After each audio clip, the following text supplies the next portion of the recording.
So maulang tanghali sa atin mga ka-EX5 BMI.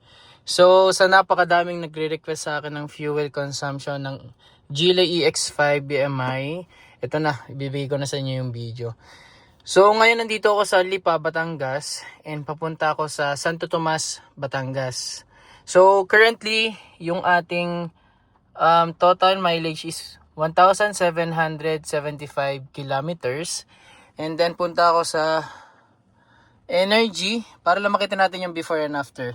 And then pag nandun ako sa location, then tsaka natin i-discuss yung fuel consumption. So currently yung total is 638 kilometers. Meron akong 35% na battery percentage, which is 14 kilometers siya. And then yung fuel ko is 73%, which is 624 kilometers, a total of 638.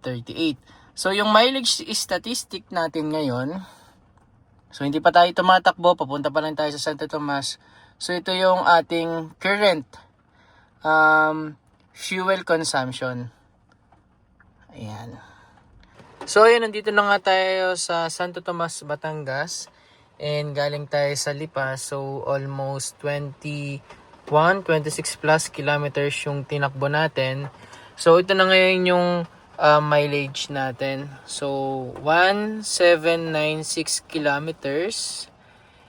And then yan pala yung tinakbo natin, 21.1 kilometers. Driving duration is 37 minutes. Average speed is 34 kilometers per hour. And currently, ito yung ating battery.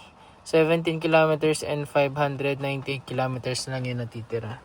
Ngayon punta naman tayo dito sa ating infotainment display para ma-check natin. So 37% yung battery, so nag-charge siya or nag-charge siya habang nanakbo tayo. And then 68% yung fuel percentage na natitira. And then ito yung pinaka inaabangan natin, which is average fuel consumption. So average fuel consumption natin is 16.4 kilometers per liters. So ito siya, 16.4 kilometers per liter. Ayan. Interesting dito is that hindi lang fuel consumption ang na-consume natin, which is yung power consumption. So remember guys, before tayo umalis kanina, yung battery natin was 35%. So pagbalik natin, nasa 35% na. So instead na bumaba, umakyat pa ng 2% yung battery natin during the trip. So, and this is exactly why hindi natin pwedeng tingnan yung 16.4 kilometers per liter as if gasoline only vehicle siya. Hybrid vehicle ito, so during the drive, the system is constantly managing the gasoline engine and the battery.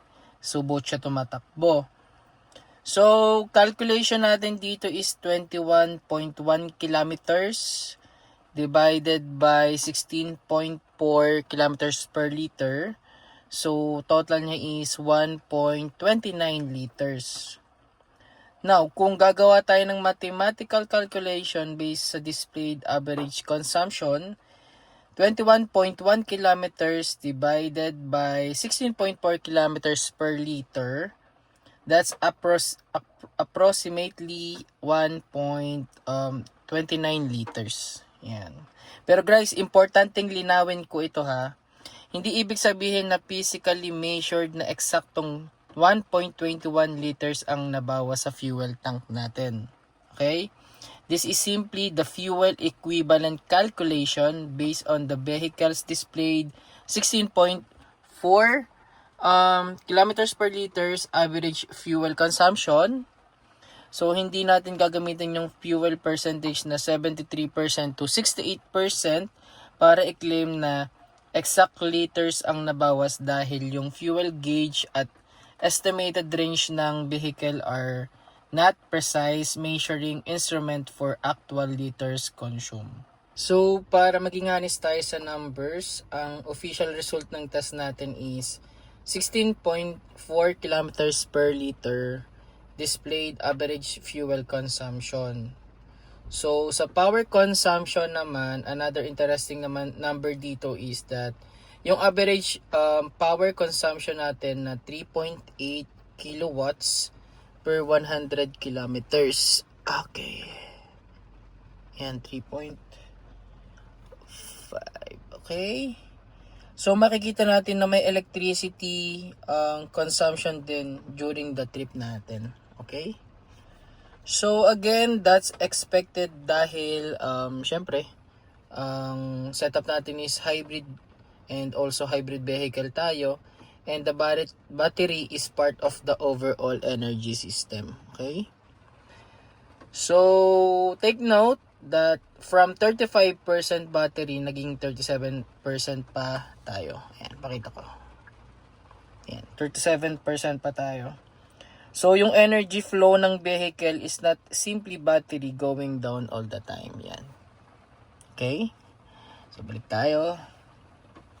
So, now, kung gusto nyo malaman yung estimated fuel cost every takbo natin or yung tinakbo natin, very simple lang. If for example, ang gasoline price natin is, halimbawa, 76 per liter, we can multiply that by approximately 1.29 liters fuel equivalent based on the displayed consumption. Yan. Pero dahil yung actual fuel consumption ng hybrid system isn't directly measured by simply looking at the fuel gauge percentage, ano. So, I would rather not present this as an exact peso cost talaga. Okay? So, siguro ganito siya. Fuel cost estimate equals 21.1 kilometers divided by 16.4 kilometers per liter times kung magkano yung presyo ng gasolina per liter. Okay? So, kasi sa Shell ako nagpapagas. So, 1.5 months ago na ako huling nagpagas. So, hindi ko na alam kung magkano siya ngayon. So, yun. Meron lang akong script dito na ginawa. So, let's summarize. Before tayo nag-test yung fuel percentage natin is 73%. And 35% yung battery niya. Okay? And then, after driving, no, nakarating tayo dito na ang tinakbo natin is 21.1 kilometers. Ang kanyang fuel percentage is 68% and yung battery niya is 37%. Okay? So, our driving time was 37 minutes with an average speed of 34 kilometers per hour. And most importantly, our displayed average fuel consumption was, okay? So, fuel consumption average is 16.4 kilometers per liters. So, guys, based on this particular real world test, 16.4 kilometers ang nakuha nating displayed fuel consumption ng Geely EX5 EMI Max under our hybrid setup. Pero syempre guys, hindi ko sasabihin na lahat ng EX5 owners ay makukuha ang exactly 16.4 kilometers per liter. So malaking factor pa rin yung syempre traffic, driving style, speed, road condition, aircon usage, temperature, elevation, load ng vehicle, at kung gaano kadalas ginagamit ng hybrid system yung battery at gasoline engine niya. Okay? So, consider this as one real world test from an actual owner. So, ako yun. Rather than an official laboratory fuel economy figure. So, ito naman guys, yan, kitang-kita nyo naman habang nag-explain ako. So, nadadagdagan lang yung duration, driving duration kasi nandito tayo sa loob and bukas yung makina. So, ayan siya.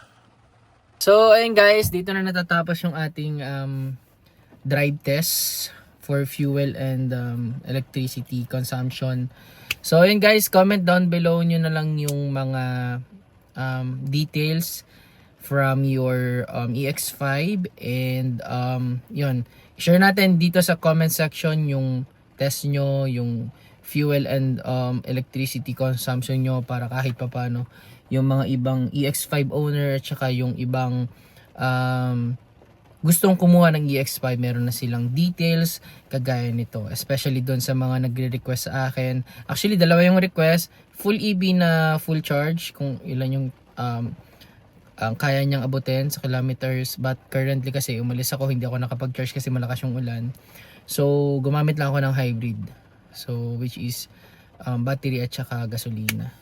So, yun lang muna guys ang masishare ko ngayon, and then later on sa mga susunod kong vlog, yun naman na next natin yung full EV consumption naman, kung hanggang gaano kalayo yung kaya niyang abutin. So, yun guys, again, comment down below yung details coming from your EX5, and share natin doon sa iba yung mga details and testing na ginagawa natin.